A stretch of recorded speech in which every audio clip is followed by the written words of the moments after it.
مصر کے وزیر خارجہ بدری عبداللاتی نے اسرائیل اور ایران کے درمیان بڑھتی ہوئی کشیدگی کے سائے میں علاقائی جنگ سے بچنے کی اپیل کی۔ مصر کی وزارت خارجہ کے مطابق وزیر عبداللاتی نے ایرانی وزیر خارجہ عباس اراغچی کے ساتھ فون پر بات کی۔ دونوں وزراء نے اس بات چیت کے دوران مشرق وسطی کی صورتحال خاص طور پر لبنان اور غزہ کی پٹی کے بارے میں گفتگو کی۔ ملاقات میں لبنان اور مقبوضہ فلسطینی علاقوں میں کشیدگی کی روک تھام کی انتہائی اہمیت پر زور دیا گیا۔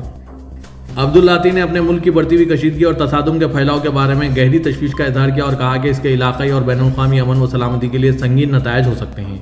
عبداللاتی نے اس بات پر زور دیا کہ مصر لبنان کی خود مختاری کی خلاف ورزی کی مکمل طور پر مخالفت کرتا ہے اور فوری جنگ بندی کے ساتھ ساتھ اقوام متحدہ کی سلامتی کونسل کی 1701 قرارداد کے فوری نفاذ کی ضرورت پر بھی زور دیتا ہے۔ ایران کے 1 اکتوبر کو اسرائیل پر میزائل حملے کے بعد تل ابیب حکام کی جانب سے بھرپور جوابی کارروائی کی دھمکیاں آئی تھیں۔ اسرائیل کی دھمکیوں کے جواب میں ایرانی فوجی حکام نے واضح کیا تھا کہ کسی بھی حملے کا جواب اسرائیل کی تمام توانائی کی تنصیبات اور بنیادی ڈھانچے کو نشانہ بنا کر دیا جائے گا۔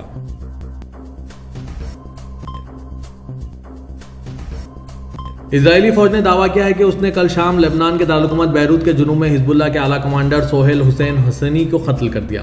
اسرائیلی فوج کی جانب سے جاری کردہ ایک بیان میں کہا گیا کہ حسینی ایران اور حزب اللہ کے درمیان ہتھیاروں کی منتقلی اور تقسیم اور ان کی مالی معاونت کے ذمہ دار تھے۔ بیان میں یہ بھی کہا گیا ہے کہ حسینی لبنان اور شام میں حزب اللہ کے حساس منصوبوں کے لاجسٹک امور کے ذمہ دار تھے۔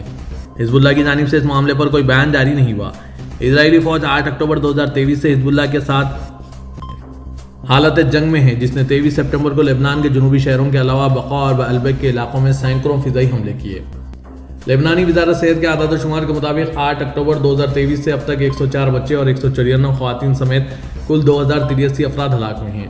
حزب اللہ کے رہنما حسن نصر اللہ 27 سپٹمبر کو بیروت پر کیے گئے اسرائیلی فضائی حملوں میں ہلاک ہوئے۔ حزب اللہ اسرائیل کو راکٹ اور میزائل کے ذریعے جواب دے رہی ہے۔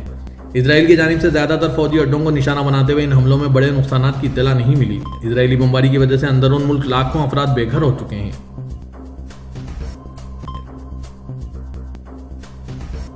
لبنان سے اسرائیل کے شمالی حصوں پر 175 راکٹ فائر کیے گئے۔ اسرائیل کے چینل 7 نے آج صبح سے لبنان سے اسرائیل کے شمالی حصوں کی طرف 175 راکٹ فائر کیے جانے کی اطلاع دی۔ ان راکٹوں کے گرنے کی جگہوں اور نقصان کے بارے میں تفصیلی معلومات فراہم نہیں کی گئی۔ چینل 12 نے بھی اعلان کیا کہ لبنان سے ناہریہ، عکا، حیفا اور کریوت کے علاقوں 40 راکٹ فائر کیے گئے۔ لبنان سے داغے گئے راکٹوں میں سے کچھ کے ٹکڑے عکا کے قریب لوہے اور اسٹیل کے کارخانے کے پاس کھلی جگہ پر گرنے کی اطلاع ملی ہے، البتہ کوئی زخمی نہیں ہوا۔ حملے کے دوران عکا میں پناہ گاہ جانے کی کوشش کرنے والی ایک خاتون کے زخمی ہونے کی خبر ملی۔ دوسری طرف حماس کے شاخ عزا الدین القسام دوستوں کے اسرائیل کے دارالحکومت تل ابیب کی طرف فائر کیے گئے راکٹوں سے نقصان اور زخمی ہونے کی اطلاعات فراہم کی ہے۔ لبنان کی مزاحمتی تنظیم حزب اللہ نے دعویٰ کیا ہے کہ اس نے رواں ماہ کے آغاز میں اسرائیل کی ایلیٹ فورسز کے 25 سے زائد افسران اور فوجیوں کو ہلاک جبکہ 130 سے زائد کو زخمی کیا ہے۔ حزب اللہ نے گزشتہ روز ٹیلی گرام پلیٹ فارم پر جاری ایک بیان میں 24 گھنٹوں کے دوران جنوبی لبنان کے دیہاتوں میں گھسنے والی اسرائیلی افواج کے ساتھ اپنے تصادم کے نتائج کا جائزہ پیش کیا۔ غیر ملکی خبررساں ادارے کی رپورٹ کے مطابق ترجمان نے اپنے بیان میں گزشتہ چند دنوں کے دوران اسرائیلی حملوں کے جواب میں اسرائیلی فوج کے اعلیٰ درجے کے 25 سے زائد افسران اور فوجیوں کی ہلاکت اور 130 سے زائد کو زخمی کرنے کا دعویٰ کیا۔ حزب اللہ ترجمان کا کہنا ہے کہ ان میں سے کچھ ہلاکتوں کو اسرائیل نے تسلیم کیا ہے اور آنے والے دنوں میں پتہ چل جائے گا کہ اس نے کتنی ہلاکتوں کو چھپایا۔ حزب اللہ نے اسرائیلی فوجیوں کی چھاؤنیوں، فوجی مقامات اور لبنانی سرحد کے قریب بستیوں کو توپ خانے کے گولوں، میزائلوں اور بھاری مشین گنوں سے مسلسل نشانہ بنانے کا بھی دعویٰ کیا۔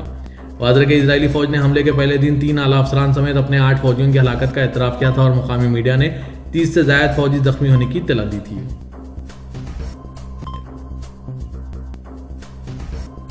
وینزویلا کے صدر نکولس مادورو نے غزہ پر اسرائیلی حملوں کی مذمت کی اور فلسطین کی آزادی کی اپیل کی۔ انہوں نے وینزویلا کے ایک نجی ریڈیو چینل پر ایجنڈے کے موضوعات کا جائزہ لیا اور کہا کہ ہم فلسطینی عوام کے ساتھ تعاون کرتے ہیں اور فلسطین کی آزادی کے حامی ہیں۔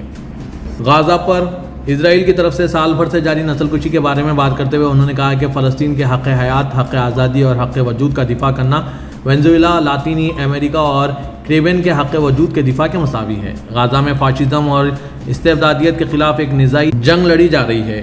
انہوں نے امریکہ اور برطانیہ کو مشرق وسطی میں تناؤ میں اضافے کا ذمہ دار ٹھہرایا اور کہا ہے کہ فلسطینی عوام کے خلاف ایک تباہ کن جنگ چلائی جا رہی ہے اور اب لبنان پر بھی صہیونی حملے شروع ہو گئے ہیں۔ فلسطین انسانیت کا مادر وطن ہے۔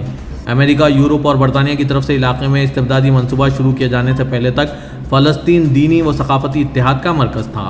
صدر نکولس مادورو نے کہا ہے کہ وینزویلا ہمیشہ فلسطین کا ساتھ دیتا رہے گا، ہم اس پر برحق دعوے میں انہیں تنہا نہیں چھوڑیں گے۔ خادم حرمین شریفین شاہ سلمان بن عبدالعزیز اور ولی عہد شہزادہ محمد بن سلمان نے تیونس کے صدر قیس سعید کو دوبارہ منتخب ہونے پر مبارکباد پیش کی۔ سعودی پریس ایجنسی کے مطابق سعودی قیادت نے تیونس کے صدر کو تہنیتی مکتوب روانہ کیے۔ سعودی قیادت نے تیونس کے صدر کے لیے دوسری مدت میں کامیابی کی امید ظاہر کی۔ سعودی قیادت نے تیونس کے لیے مزید ترقی و کامرانی کی امید کے ساتھ سعودی عرب اور تیونس کے برادرانہ تعلقات کو سراہا۔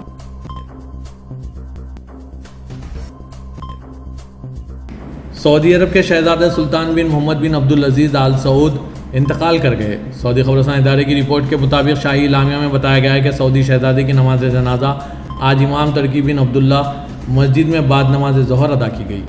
واضح کہ گزشتہ ماہ سعودی عرب کے شہزادہ منصور بن بدر بن سعود بن عبدالعزیز کا بھی انتقال ہو گیا تھا۔ ایوان شاہی کی جانب سے جاری بیان میں بتایا گیا تھا کہ شہزادہ منصور بن بدر کی نماز جنازہ مسجد امام ترکی بن عبداللہ میں ادا کی گئی۔ ایوان شاہی کی جانب سے سعودی شہزادے کی مغفرت اور بلند درجات کے لیے خصوصی دعائے مغفرت کی گئی۔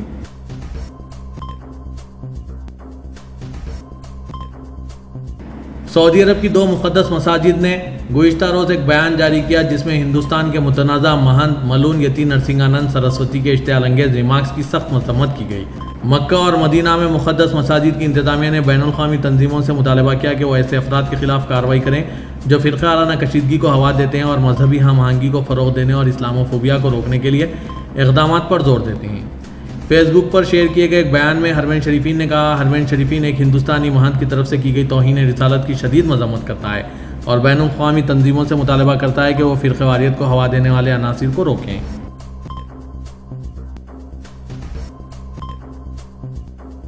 وزیراعظم پاکستان شہباز شریف نے کہا ہے کہ ہماری تمام تر کاوشوں کے باوجود پاکستان میں چینی شہریوں پر حملہ ہوا جس پر ہمیں افسوس ہے۔ آج منگل کو وفاقی کابینہ کے اجلاس سے خطاب میں پاکستان کے وزیراعظم شہباز شریف نے کہا ہے کہ پاکستان کے عظیم دوست چین کے جو انجینئر یہاں ہیں ان میں سے 2 دہشت گردی کے حملے میں مارے گئے اور ایک زخمی ہوا۔ ان کے ساتھ پاکستانی بھی زخمی ہوئے۔ پاکستان کے وزیراعظم نے پاکستان میں کام کرنے والے چینی شہریوں پر حملے کے واقعے کے بعد کہا کہ یہ ایک نہایت افسوسناک واقعہ ہوا۔ آپ جانتے ہیں کہ جب بشام کا واقعہ ہوا تو چین کی طرف سے ایک بڑا تشویشناک پیغام ملا کہ یہ جو چینی شہری پاکستان میں کام کر رہے ہیں ان کی سیکیورٹی کے لیے نہایت مضبوط انتظامات ہونے چاہیے تھے۔ اور پھر میں اس سال چین گیا تو انہیں ہم نے کافی یقین دلایا، مگر اس کے باوجود بدقسمتی سے یہ واقعہ ہوا جس سے یقیناً چینی عوام اور ان کی قیادت اور پاکستان کے عوام بھی اس افسوسناک واقعے کے غم میں شریک ہیں۔